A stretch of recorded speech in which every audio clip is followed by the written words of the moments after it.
Shalom, damai sejahtera bagi umat Tuhan di mana saja Anda berada. Sepanjang hari ini kita boleh beraktivitas itu oleh karena kemurahan Tuhan. Dan malam hari ini, mari kita bersama merenungkan lagi kasih Tuhan. Kita berdoa. Bapa di surga, kami berterima kasih Tuhan. Engkau sudah memelihara kami. Di saat kami akan membaca dan merenungkan firman, biarlah Roh Kudus hadir dalam hati kami. Sehingga kami boleh membuka hati kami agar kami memahami akan firman. Dalam nama Yesus Kristus kami sudah berdoa. Amin. Judul renungan malam ini, pekerjaan Roh Kudus. Ayat renungan diambil dari kitab Yohanes pasal 16 ayat 13. Firman Tuhan berkata, "Tetapi apabila Ia datang, yaitu Roh kebenaran, Ia akan memimpin kamu ke dalam seluruh kebenaran." Pekerjaan Roh Kudus dengan jelas ditentukan dalam perkataan Kristus. Dan kalau Ia datang, Ia akan menginsafkan dunia dan akan dosa, kebenaran, dan penghakiman. Yohanes 16 ayat 8. Roh Kuduslah yang menghukumkan dosa. Jikalau orang berdosa menyambut pengaruh yang menghidupkan dari Roh Kudus, ia akan dibawa kepada pertobatan dan dibangkitkan kepada pentingnya menurut tuntutan ilahi. Kepada orang berdosa yang bertobat, lapar dan dahaga akan kebenaran, Roh Kudus menyatakan domba Allah yang mengangkat dosa isi dunia.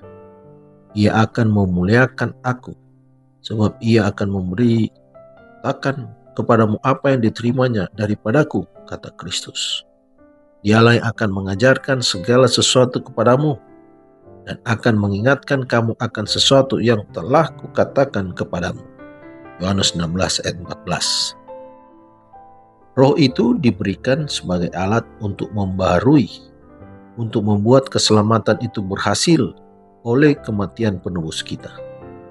Roh Kudus selalu menarik perhatian orang-orang kepada persembahan besar yang telah diadakan di salib Kalvari, untuk membuka kepada dunia kasih Allah dan untuk membuka kepada jiwa yang berdosa perkara-perkara yang indah dari kitab suci.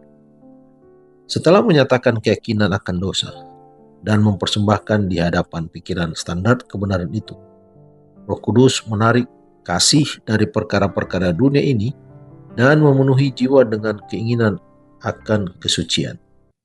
Ia akan memimpin kamu ke dalam seluruh kebenaran. Yohanes 16 ayat 13. Kata juru selamat, jika manusia rela untuk dibentuk, akan ada suatu penyucian untuk segala makhluk. Roh akan mengambil perkara-perkara Allah dan mencapkannya kepada jiwa. Oleh kuasanya, dalam kehidupan akan dijadikan begitu jelas, sehingga tidak seorang pun perlu bersalah dalamnya. Sejak permulaan, Allah telah bekerja oleh Roh Kudusnya dengan perantaraan manusia untuk pelaksanaan maksudnya untuk kepentingan bangsa yang telah jatuh. Roh dari Yang Maha Kuasa sedang bekerja dalam hati manusia, dan mereka yang menyambut pengaruhnya menjadi saksi bagi Allah dan kebenarannya. Di banyak tempat, pria dan wanita yang mengabdi terlihat sedang menyampaikan kepada orang-orang lain terang yang telah menerangi jalan keselamatan mereka melalui Kristus.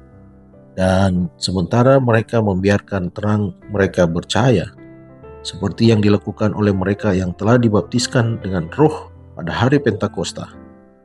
Mereka mendapat kuasa Roh lebih dan lebih banyak lagi.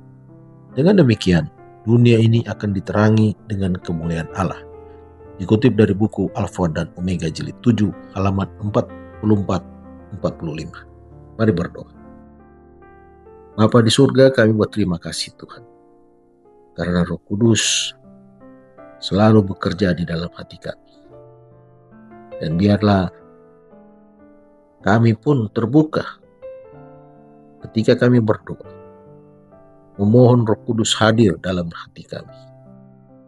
Biarlah hati kami mau diubahkan, pikiran kami selalu berpikiran tentang kebenaran surga. Terima kasih Tuhan karena Engkau telah memberikan kepada kami Roh penolong, Roh Kudus untuk selalu mengingatkan kami. Ajarlah kami Tuhan untuk selalu berjalan sesuai dengan kehendak.